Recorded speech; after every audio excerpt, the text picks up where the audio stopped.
All right. Hi, everyone. Thank you so much for joining us today for a conversation around what we're seeing in higher education with a focus towards partnerships, innovation, and revenue generation with Georgia Southern University at Buffalo and Salesforce. Our panelists are just rolling in right now. Before I get any further, I do want to thank them all for all of our panelists whom I've had the opportunity to work with directly as a partner or a former colleague. So thank you for taking the time to join me and Redpath today as we share your experience and expertise with your colleagues. A quick agenda and some housekeeping before we dive in. We'll start our time this morning covering Redpath's two-curve maturity model to establish a shared foundation on what really drives and enables technology innovation, as well as how we can take an honest assessment of where we are as an institution.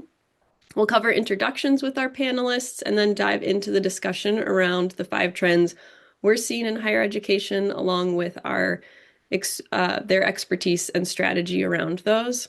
And then finally, we will aim to save some time at the end of the webinar today for your questions. So please feel free to use the Q&A functionality in the webinar, drop your questions throughout, and we'll get through as many as we can at the end or follow up over email where needed. We are recording today as well, so you can access that after the fact. And my colleague Sabrina will be taking a peek at the chat here and there, so we'll try to kind of keep up as we go. Very briefly, my name is Jane Corrigan-Monett. I am Redpath's Vice President of Operations and Go-to-Market. I've been in the higher education industry for 14 years and have been using Salesforce for nearly the same duration. I started my career in higher education, initially in recruiting and admissions, as many do in the industry, and I've had direct functional roles in various departments, including international students, scholarships, public radio, before moving into central IT, where I had the privilege of supporting many departments across an R1 institution on Salesforce. Along the way, I picked up 12 Salesforce certifications, my master's in information systems. As like most in the higher education industry, I consider myself a lifelong learner. And as a consultant at Redpath, gained experience working with research administration and corporate engagement, where I've had the privilege of working with both Tracy and John, 2 of our panelists today, who we'll introduce in a moment. And Redpath. Redpath is a consulting firm with higher education specialized consultants coming from roles like the director of admissions, centralized IT, financial aid, etc. From that experience, we know the impact of the work our clients and partners do at colleges and universities, and we know the real impact of budget shortfalls and revenue gaps on staff, faculty, and of course, most importantly, students, which is why we are incredibly passionate about using Salesforce as a tool to help institutions realize revenue growth and diversification, often outside of the traditional student life cycle, because that's where we see real opportunity for change in how an institution operates, offering an avenue to change the trajectory of a school and its students. Finally, we've been doing this work for a long time. Redpath was established in 2008. We've refined our approach to ensure we can hit the mark and deliver real value. We are almost to our panelists, so stick with me for 2 more minutes. Before we talk about the trends and the technology, I want to talk a little bit about maturity and how to assess where your institution stands and then find a path forward. Often in webinars, we talk about our clients who have already done the work and are already well on their way on the journey. And sometimes that can feel overwhelming. And depending on where you sit, it might even look impossible to get to the same place that they are. The framework we're going to go over helps us recognize that where we are today so we can find our next step and a path forward to avoid falling behind or allow us to strive to get ahead. So before we get into the model, most institutions suffer from severely disconnected data and systems.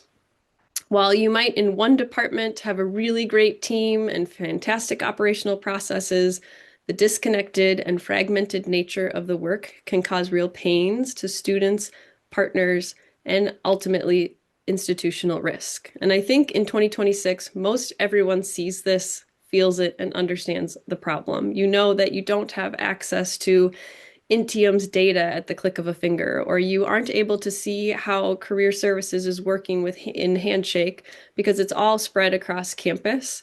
Fixing the problem requires more than just technology, though, to alleviate and reconnect how we work together.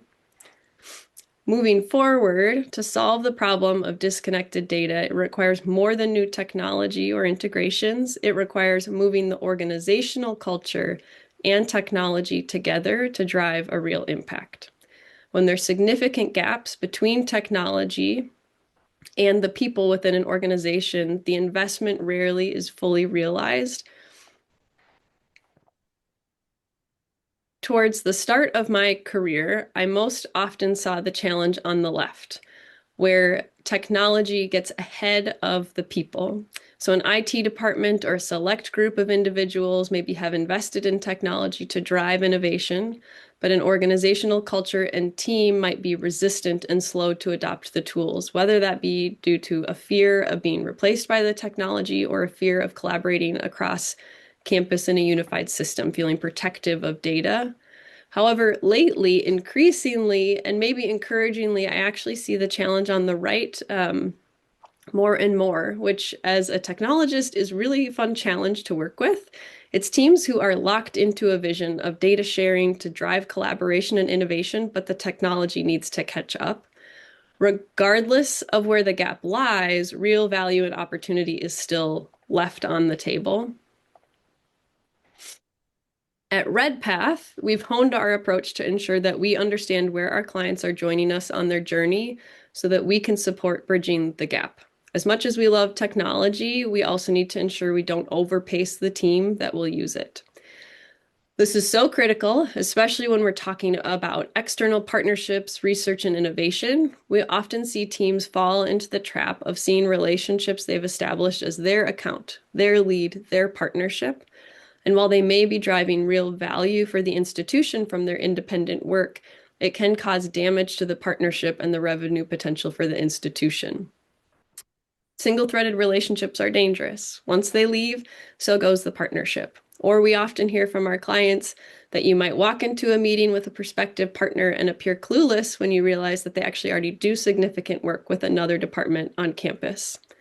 There's so much potential in the work our clients do that leaving the relationship to be owned and controlled by one person leaves too much opportunity on the table. Or in the inverse, when you have a team who gets it, who wants to collaborate, have clear visibility into the data, and work across campus to be a unified front, but has to find time on the calendar with 10 different people to get 1 hour to get that full picture together, we're wasting real time and opportunity too. So, Sabrina, my colleague, will drop this into the chat of the webinar, a PDF, so you can reference it throughout. Do not try to read it all in this moment, but I'll kind of orient you here briefly. We've categorized both of the curves that I've shown you thus far into 5 stages to help institutions identify where they fit on the curve and determine where you need to move the needle and what your initial focus might be. So 1 being low maturity and 5 being high maturity, innovative, and kind of pushing the leading edge. You might find yourself at different stages within both curves. So for example, if you're a 1 in technology, you may be operating from spreadsheets and Outlook, but you could still be a 5 organizationally and culturally, where everyone does desire full transparency and collaboration, and you have leadership driving that across campus. Or it could be the inverse, where maybe you're higher, like a 4 in technology, and a 2 organizationally. We're still protective and careful with our data. Understanding where you are helps you and us determine what our next step is. The good thing is there is always a next step, no matter where you fall on both curves. You're just identifying where that is so we can figure out what the next step is. For example, when you're ahead in culture but behind in technology, then my goodness, our consultants and architects have so much fun propelling you forward. But if you find yourself in the inverse, there's a path there too. And this is actually a path that I really enjoy supporting our clients in, because it isn't just about meetings or directives from your leadership. That's still needed and important, but the technology can move the needle too. and it's a partnership. In this case, we might start smaller and help people dip their toes in to show the possibility of what it looks like with a life vest on. Keep it safe, take our time with the partnership of the leadership of your organization and driving through a change management framework to show what is possible when we shift how we engage with our data across the campus. Again, you can grab this from the chat, but with that, I want to start engaging our panel. So first, I will hand it over to John Stevenson from Georgia Southern. John, if you would introduce yourself, your institution, and share where you might see your office on the matrix today. Oh, John, you're on mute. Now's all ready to go. Hey, thanks for that introduction. Like Jane said, I'm John Stevenson. I'm the Associate Vice President for Business Engagement at Georgia Southern University. We have campuses in Statesboro, Georgia, Savannah, Georgia, Hinesville, and then a campus in Wexford, Ireland. So think Southeast Coastal Georgia. That's where we're located. Carnegie R2 University with about 31,000 students and growing, and hopefully be Carnegie R1 here in very short order, something we've been working on for the last couple of years, and we've certainly got there. So yeah, so I was brought in to start up the Office of Business Engagement for Georgia Southern University about a year ago. So we're certainly, I guess, newer to that area, although there were different divisions, different units, obviously over the years working in corporate relations, working in business engagement. And the mandate for our office was and is to create more partnerships, more external collaborations, and to be agnostic to what those looks like. So whether that's philanthropy or student experience or experiential learning, research, really agnostic to what the form of the partnerships look like. But to bring more of those in and more connections between the faculty, staff, and students and real world companies. So and on the maturity curve, like Jane had mentioned, I think we were maybe one of those organizations, and again, newer to the Redpath and Salesforce world. Certainly aware that the CRM was desperately needed across the units and divisions. When we first started, we did a kind of a deep dive cataloging of the different units and departments and talked to everybody we could across the campuses to kind of identify some strategies that may work best for us, and seeing a lot of disparate programs. A lot of each unit was using something different. Looking at what a kind of a collective or enterprise level program might look like was a little bit of a daunting thing to think about at first. So, I would say our organization and our office certainly was probably on that minimal to emerging on that technology curve. A lot of us are super familiar with different enterprise level programs and solutions. Lots of experience there, but without kind of a clear direction on what the solution would be best for what our mandate was. So again, minimal to emerging on that technology side. And I think organizationally, we might be one of those folks that Jane had talked about that we're probably further along on that curve. Like we were ready, we were looking forward to it. We were understanding that that's probably the solutions were going to be. So we were open-armed to what the solutions might be. So probably further ahead on the organizational maturity, ready for the technology solution. Awesome. Thank you, John. And Tracy. Thanks, Jane. So my name is Tracy. Nice to meet everyone. And I'm the Assistant VP for Communications, Marketing, and Digital Operations. And I work for Research, Innovation, and Economic Development, which is a unique area of the University of Buffalo. It's about the fourth largest group. The State University of New York, the SUNY flagship, we are an R1 research university. And our divisions really span corporate engagement, tech transfer, sponsored programs, commercialization, entrepreneurship, even support for the researcher throughout that life cycle.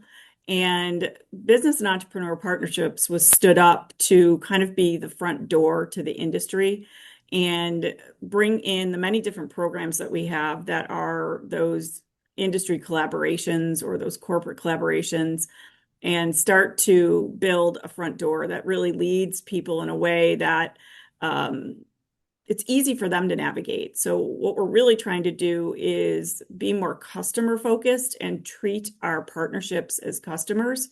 so that they don't have to figure out who to speak with, how the system works internally, and how do we actually get them in a place where it's very comfortable and more transparent across different units or programs internally to understand, who's talking to this account, what is happening, how do we actually report up through leadership.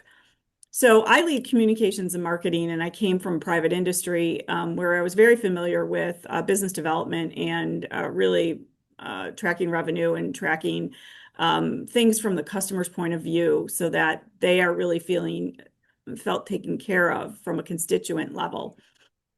So when I looked at that matrix that Jane put up, I chuckled because I could say that we're really in optimizing or the optimization, and that our technology is mature at this point. It gives us a broad view of those engagements across those focus areas. But our real work now and always will continue to be making sure that our people and our processes and our culture continues to keep pace with that system. I think one thing that I also could say is that our Salesforce org is used really across the life cycle from prospect tracking to program management to internal collaboration. We're even using it to identify who should be involved with large proposals, and maybe even learning about some of our 3,000 researchers, things that we didn't know that they're working on in ways that can help us better align and go after maybe some limited submissions and things like that. So we are in optimization in the business development and the partnership area, I would say. But I always look back and say, in other areas, we might be just starting something new, or maybe we have a new program that we're bringing on board, and those individuals are new to the organization, and we have to start back from, the beginning in some instances. But growing that 360 degree constituent view across the university has just been very helpful for us to continue to help us not only invest in what we're doing here, but also expand it. So we're still evolving, and because our system is embedded in that day-to-day operations of what we do in research, innovation, and economic development, we are also trying to centralize functions and really look to be that support system to the entire research community.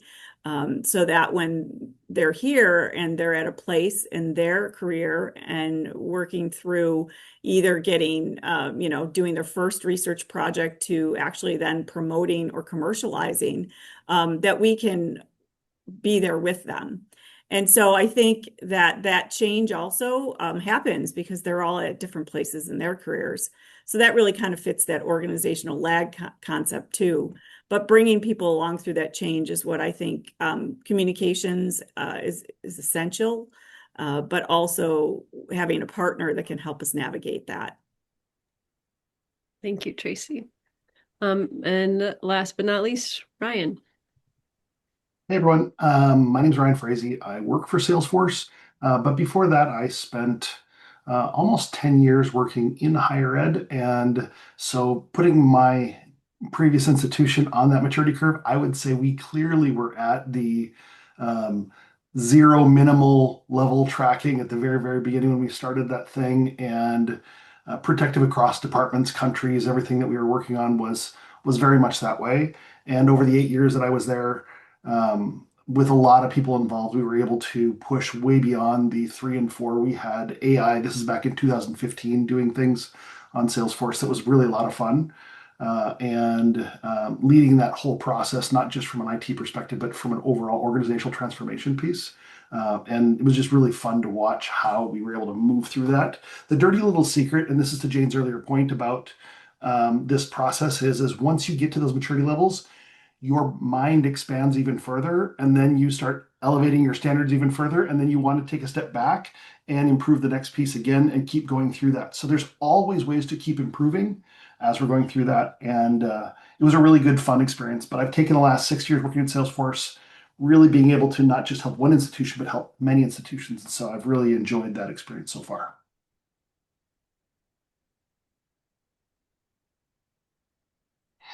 So One of the things that really kind of sticks with me in this sort of thing is how do we help people with that? And so when we were talking a little bit ahead of time before we did this webinar was is really how does it all set up and how do we make these pieces fit together? And for those of you who know what Salesforce is a really cool set of toys and tools. And if you're super geeky and technical, cool, you've got that bottom layer of all the foundational stuff, and then you've got the AI and the data foundations pieces. There's a lot here, but let me kind of just boil it down to a couple different pieces. If you look at that layer that says that unified trusted data piece, most institutions have the same human being talked to by different parts of the institution.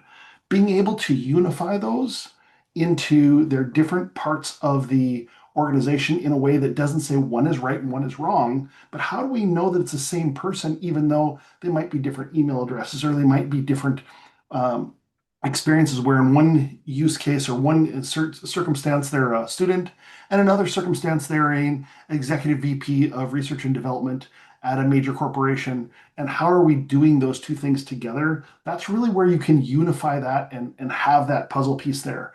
But when you think about all these puzzle pieces together, I think the other puzzle piece, when we think about it from that business engagement that John was mentioning before, is this, sometimes it's just the outreach and how are we connecting with people and some of that. And hopefully we'll be able to get into some of that future of what's possible and what we've seen so far as we're going into that from a CRM perspective. But again, what I think that the key thing here is it's a full-on platform that allows for not just that data unification layer, but also all this work that can be done in pre-built, just out of the box capabilities. And then on top of that, understanding that the education industry is truly unique and has a whole lot of different processes that are purpose built for education that aren't exactly the same as other industries. And so we can learn from those, we can take from those, but at the same time, we're using the purpose built stuff that is in Education Cloud to make that make more sense for a higher education institution. All right, let's get into the panel. I'm gonna stop sharing my deck so that we can kind of focus on the conversation for a bit here. The first trend that we wanted to talk about is this shift that I talked about earlier of really starting to think, and that Tracy talked about, a more partner-centric model, working together collaboratively. And so I wanted to start with John, who's earlier in the journey of both the office and using Salesforce, of hearing how you began to build alignment and change around data sharing, and why did you intentionally start small? Yeah, no, happy to talk about that. So us being a new office, I was new to higher ed. I had brought in two directors as well that were a little more experienced in the higher ed space, but didn't have any reputational or credibility within the walls of Georgia Southern. Not that there was resistance, but I think we realized very early we're the new folks, the new office being stood up. And there's nothing worse than having the new person have lots of great ideas, right? That doesn't have any relationship capital or credibility potentially within the university. So recognize that fairly early on that although there were a lot of smiling faces and folks, happy that the office was being launched and there was kind of one-stop shopping for all the engagement connectivity. We had kind of decided early on that knowing that this enterprise level CRM was going to be one of the most critical things that we could do to going forward, we had some deep conversations on we don't think that there's going to be a world where this goes smoothly if we're trying to ask enrollment management, we're trying to ask philanthropy, we're trying to ask different divisions to say, hey, let's collaborate on this big CRM process. Although all the division leaders we had spoke with said we desperately need an enterprise level CRM. We've got folks using all these different programs across units. It's very challenging, and we're halfway committed to these. Sometimes we go off the existing tool and we just spreadsheet stuff. And so everyone recognized there was a need. And so we had made the decision early on as a strategy. Let's roll this out just within the Office of Business Engagement. We know we can set this up and we can get this moving fairly quickly, get it on its feet, and then kind of strategically say, well, let's have the heads of these different units. Let's get extra subscriptions, extra licenses, and we'll give them access to what we're working on, and kind of promote that internally. Hey, if you want to know what our metrics are, you want to see what opportunities we're working on, you want to see what relationships we're building, more than welcome to call us, but we would prefer use your login. Jump in, look at these couple of pages, you can see the metrics. And so they have access to that data and say, well, if you want to know about this particular corporate partner, just log into that business account, click on them. You'll see everything that we're doing, all the conversations, all the email back and forths. So it was a great big, data cataloging and customer service. And that was our strategy rather than trying to establish credibility being a new office and being new to the university. We didn't want to wait 24 months and have relationship capital that we could say, hey, let's all do this. We would rather show them than tell them. And so that's what the decision that we made. I think it's worked really well because even during this process of setting up the CRM, working with Redpath, working with Salesforce, on customizing this tool to what the OBE, Office of Business Engagement, needed, we very quickly had our career and professional development unit come to us and say, "Hey, we're desperate to do this too. Let's do it together." Like, we definitely were the early adopters, and so we had the benefit of not only was it an Office of Business Engagement effort, but Career Services jumped in, said, "We want to use this too. If we, as long as we can integrate the handshake." The program that pre-existing into the program, and Redpath did a beautiful job of setting that up. So we very quickly got maybe two divisions, two units that were working on this together. And we see, it's great to be able to see just even those logins from the other divisions, the other units going, hey, man, we see the vision here now. This is really great. We think this can be a solution. And it's just the access. And when people need reports now, they're starting to call us directly. Hey, can you put a report on this company? Can you let me know what's going on with this company? Say, hey, well, use your login. I'll show you how to do it. Because I really want them, to go through us and to be exposed to it. And I think they're appreciative of seeing the resource, and some divisions are using it and logging in more than others. But the conversations have now shifted to, as soon as we get some time, we really want to talk to Redpath. We really want to talk about maybe this is a solution for us, and we can kind of grow this project. So that was the strategy. Thankfully, it has worked as we had hoped, and we're continuing to see adoption and interest in growing the platform throughout the university.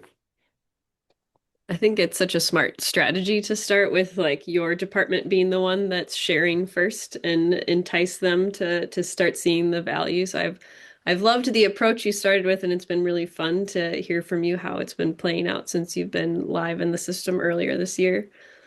Tracy, from a department that has a more mature longer use of Salesforce, what has the impact of having the 360-degree partner view across campus been? I think there's a lot of jealousy of I think others that might not be part of our instance yet, but right now we have more than 10 areas and continue to have other areas exposed, just like what John's saying. I think that's a really smart thing for you to do, John.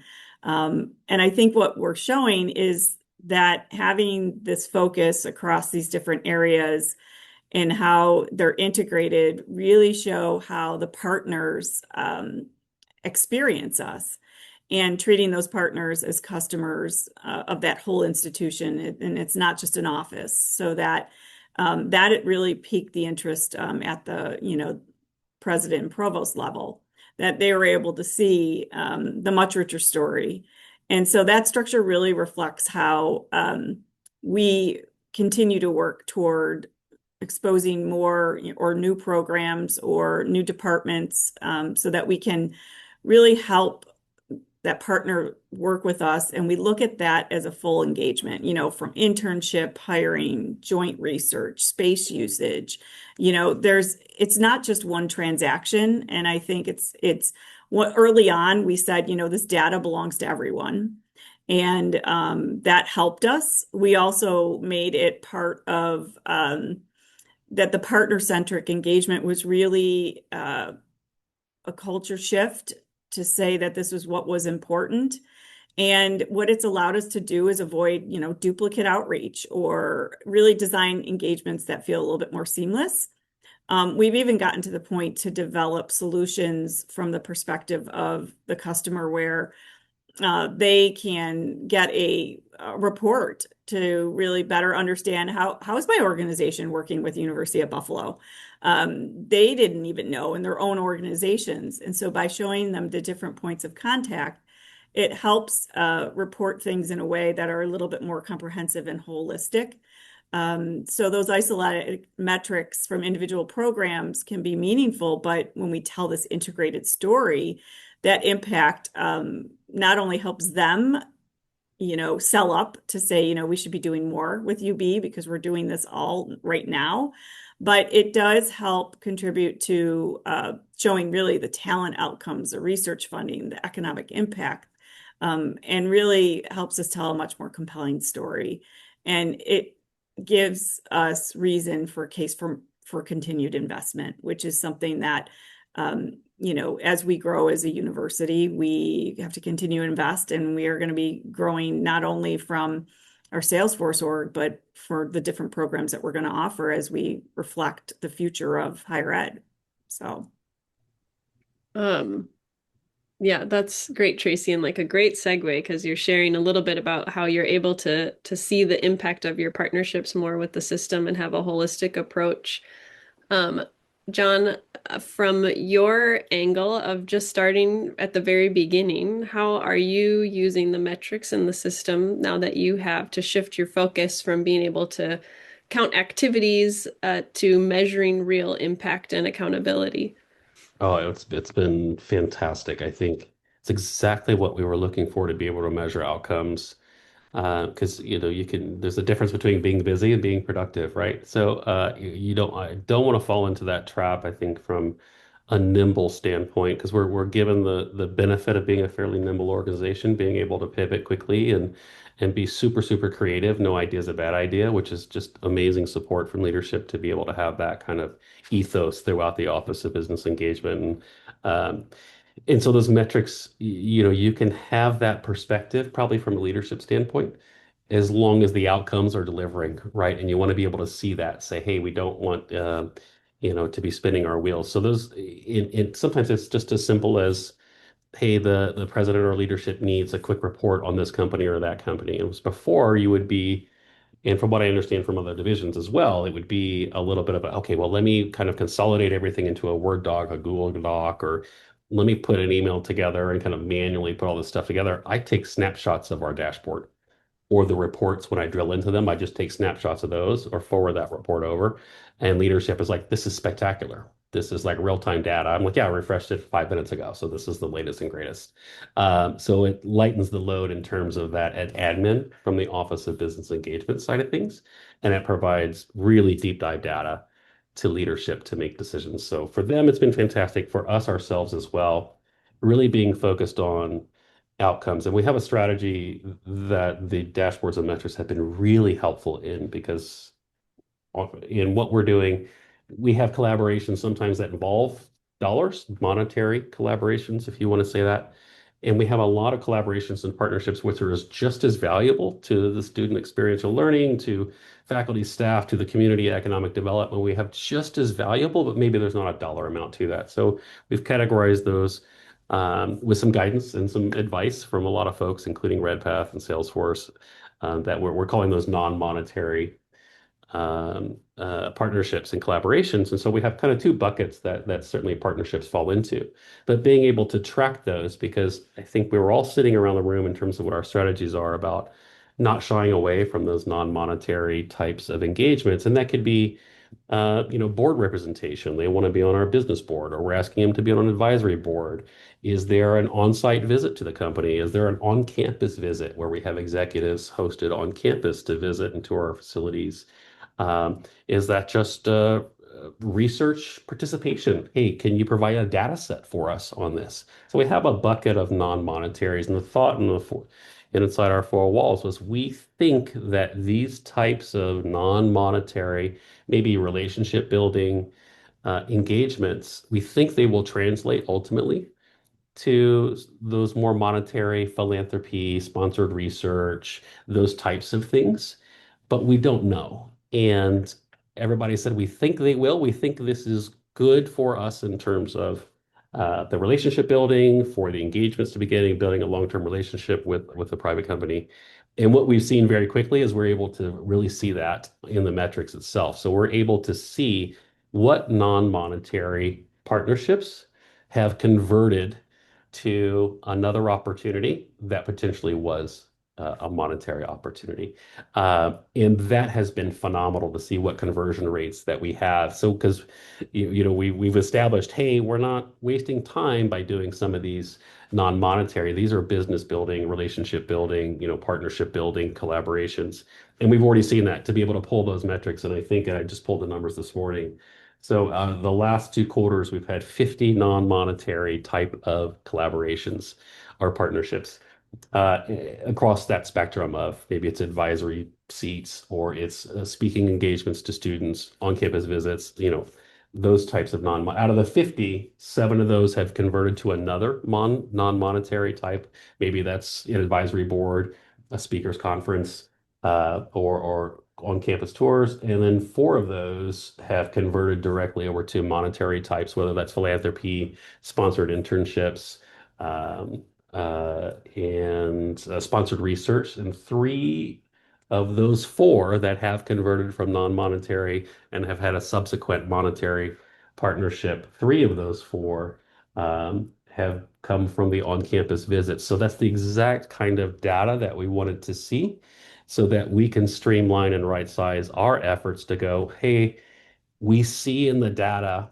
that maybe it's those on-campus visits and this is early, small data set since January. So bear with us. This could evolve obviously over time. So a little noisy on the data, but for right now, it's great to see. That's one of the things we were desperate to see. Which one of the non-monetary types of partnerships ultimately lead to monetary types of partnerships? And so we're able to see that in real time and go, oh, well, the on-campus visits, that makes a lot of sense because a lot of executives are super excited. They love engaging with the students. And out of those, 15 to 20 on-campus tours and visits, 4 of those have been converted into sponsored research or philanthropy or sponsoring this consortium or this seminar. So it's just super valuable, and we don't want to get tied up too much on maybe administrative. Hey, are you busy? How many new meetings do you have? We could care less. Put those contacts in and talk about that into the system. But we're really looking forward to what are the outcomes? What do these conversations have? What are the non-monetary and what are the monetary type um, things that are accomplished? And so being able to see that's been wonderful. It helps us strategize, helps us pivot. And as the data sets grows larger, right, we can strategize on how do we tweak? Do we maybe seek one type of non-monetary opportunity in preference of others if we are seeking to achieve maybe moving to a monetary? So that data is just going to be helpful to that strategy. It's been very helpful. That's awesome. It's very exciting for you to be in this place where you can move past anecdotal or old habits or, traditional models and start to assess that or affirm sometimes the traditional model works or there might be a pivot in strategy. So you're at a really exciting point, like you said, early data, but exciting to be able to use it in that way. Sure. I want to pivot a little bit towards compliance and process rigor. It's something we're hearing a lot from our clients, especially as the landscape is continually changing and changing fast around requirements with research agreements and different ways that we're working with external partners in the space. So to Tracy, compliance often requires massive organizational change. To you, why is it so critical to get the humans, the people, and the process side of compliance right before you try to solve it with technology? Yes. So at UB, we're in the middle. As you know, we're all trying to increase our revenue from research expenditures, increase those. We're also trying to increase the compliance of that model and maybe operationalize it a little bit differently. So change management is hard even when you have a great system, and it's nearly impossible if the underlying processes aren't established first. So right now we're in the middle of centralizing our research compliance model, and we've learned that the technology can't fix those unclear processes.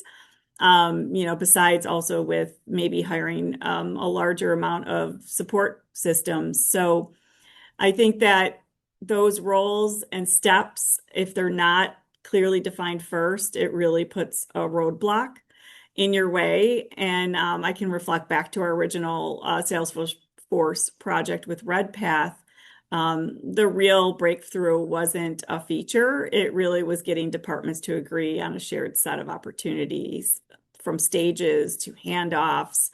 And then we built the system around that. And I think, we're applying that same playbook to compliance now. And it's really about aligning people and processes first and reinforcing that the technology will reinforce that harmony instead of really trying to automate the chaos that can happen. So, everyone has this patchwork of local practices, right? And it is sometimes really personal.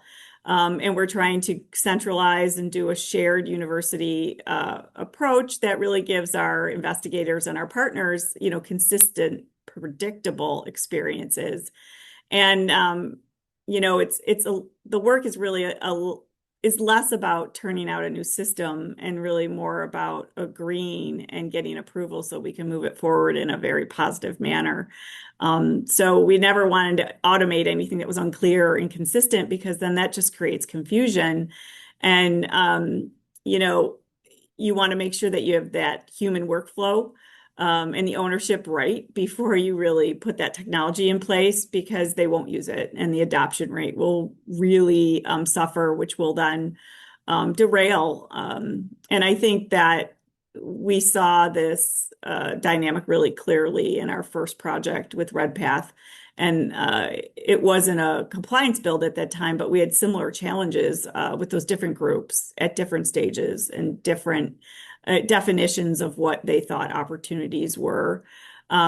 So honing in on that across departments was really helpful from, how are we going to get information in? How are we going to qualify if that's the right information? How do we know it's going to move to the next phase? How do we negotiate that with, the groups we're working with? And so I think it's similar to that two curve maturity model, and it's really in action is really closing that organizational lag, so we don't have sophisticated tools sitting on top of misaligned processes.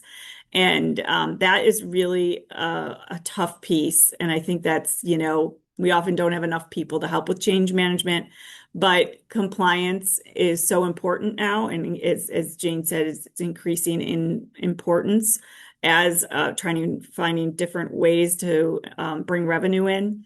It's really all in our best interest. So it is always an exciting time when you're implementing a system and the individuals are involved. Yeah, it brings me back. I got to work with Tracy in March of 2020, so we did that whole project virtually. And at the time, when I think about that experience of working with the team and reprocess designing, I think actually having some of the technology decisions made already did help, because we could prototype a little bit to help people conceptualize it and understand how it could work if we changed processes, because the tool can adapt to the way that they work rather than starting with a blank whiteboard and trying to figure it out. So it was a cool experience working with your team, refining that together. John, as a newer Salesforce user, you intentionally left some some of the complexity of compliance out of your initial rollout. Looking back, what did you learn about your users' readiness for process rigor? Yeah, I think, and it was the mentality of walk before we run, right? And so I think I shied away from some of the more complex processes, and then looking back, I realized that our team was probably more ready for some of those processes.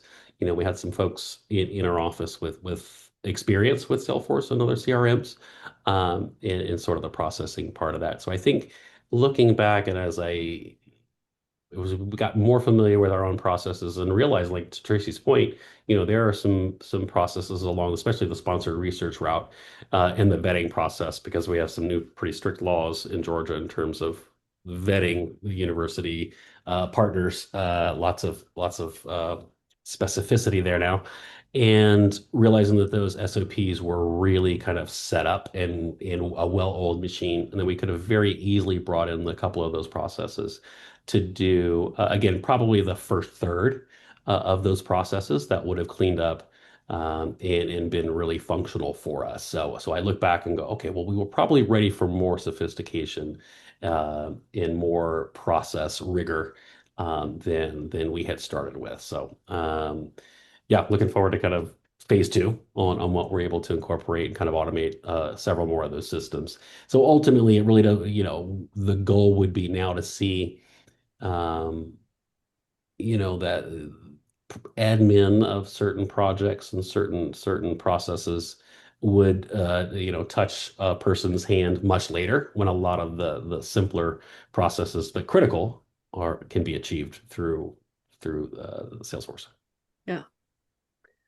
Keeping an eye to time, I'm going to move ahead to our fourth trend, analytics and observability. Ryan, you talk a lot about this, about observability. What does that mean in the context of these partnerships?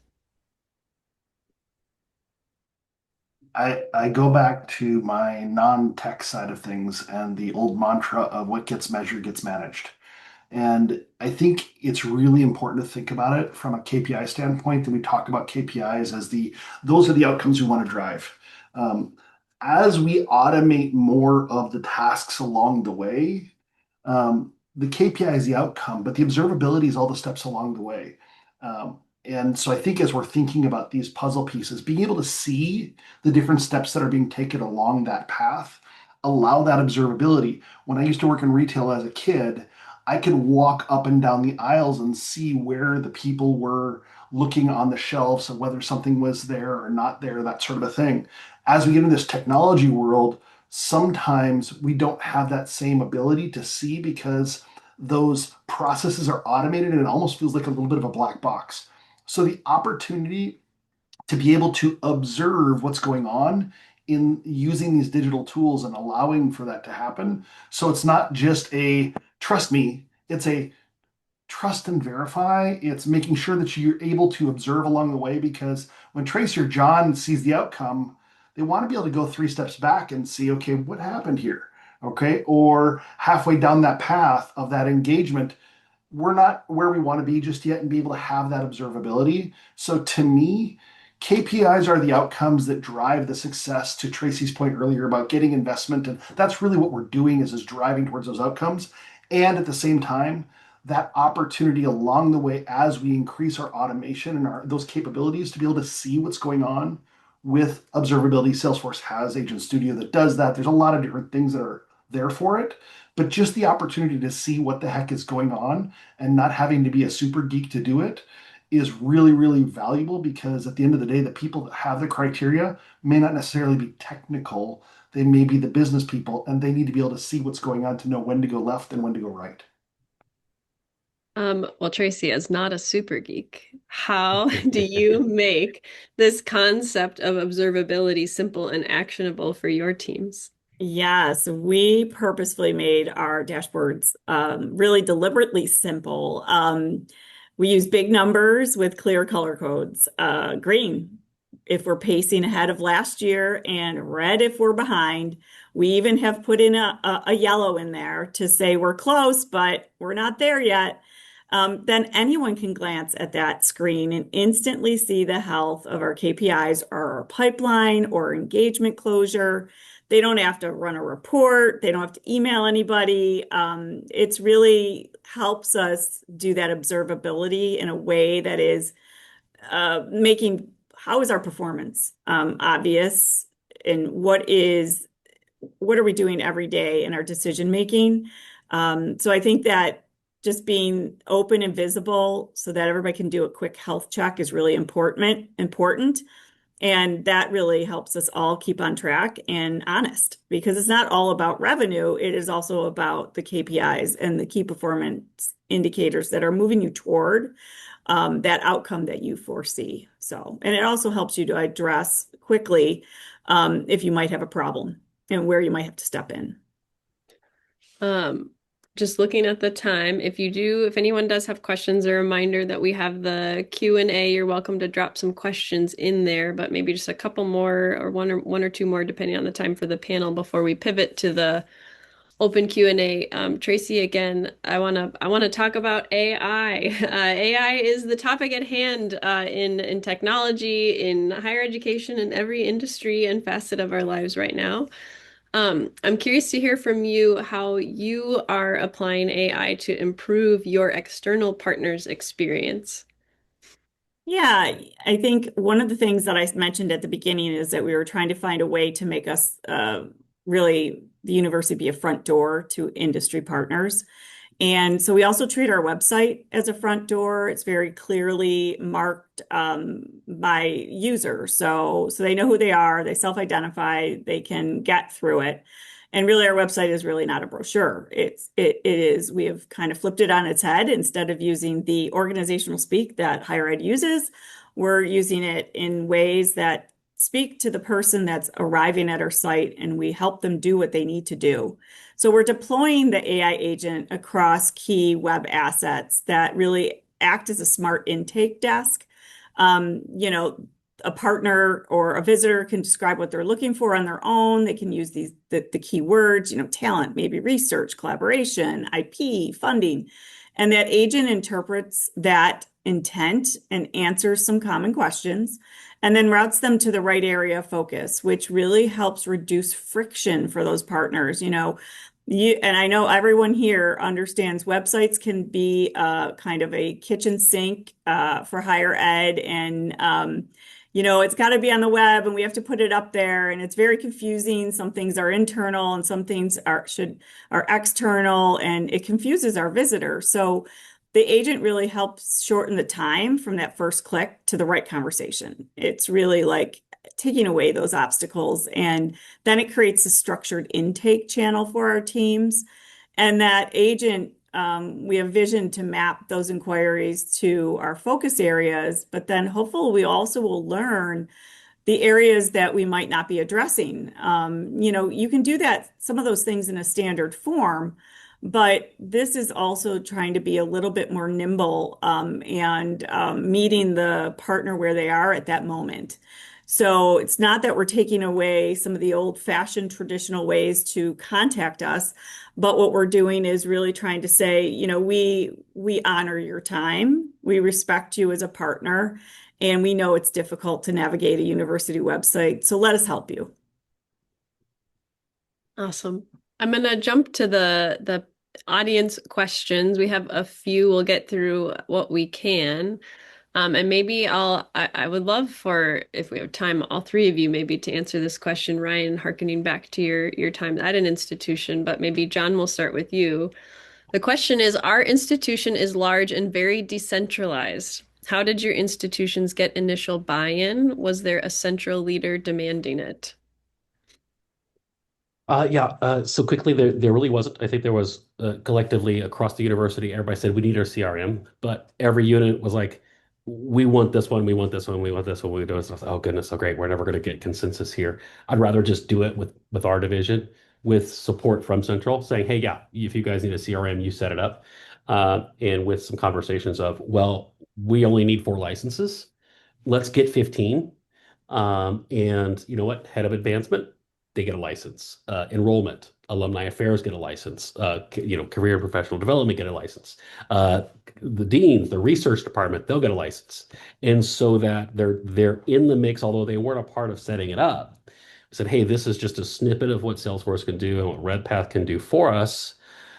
If you have access, even if it's just for a big Rolodex, you can see the companies we're talking to. You can see the opportunities. You can see contacts. You can see emails. You can use that as kind of a reference letter.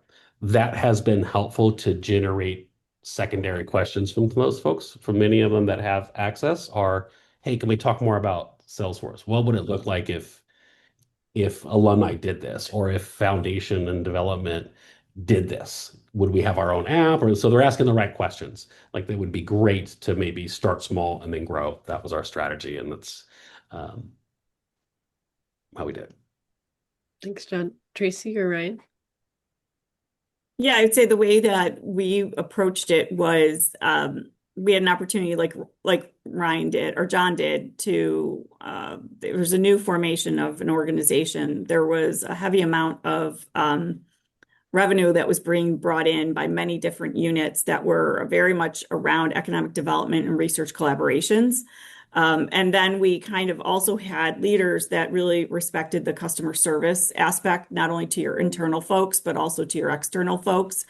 And so I think that helped us a lot to say, based on that, we're going to, stand this up and then, reach out to advancement and reach out to others that might not be part of this. And that has created this fabric. And that I think that, we put a value on a contact, we put what a value is to the organization as a whole.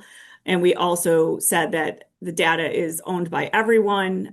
We also made it a lot of part of our performance reviews. So we are a large decentralized organization, but right away we had 60 users that all were held accountable. And so it was a very unique time, but it really helped us quickly stand something up, I think in 9 months, maybe, or a year. I forget our time frame, Redpath, but we did it quickly with quite a few areas of focus and users, on day one. All right. I am unfortunately, we are so close to the end of the time that I don't think we'll have time for more of the questions, though we do have a few more. So I will do my best to see what I can ask for from Tracy and John to help us follow up with some of your questions over email. We would love to chat with you too. If you are looking at this and thinking, I don't know where to get started, as I said, these are conversations I love to have. I love the strategy part of this. I think it's a lot of fun. You are more than welcome to reach out and we can just talk through of what it looks like and where you might start and think about it. We'll be at NACRO. If anyone will be there, we have a panel with another set of our clients, University of Wisconsin-Madison, UW Stout, and Georgia Tech. So we'd love to see you there. John will be there too if you want to pick his brain. So we'd love to see you. And again, we'll follow up over email. Thank you so much for your time. And thank you so much, Tracy, John, and Ryan, for giving us your time today and sharing with our peers across the higher ed industry. Thanks, Thank everyone. you. Thanks. Thank you.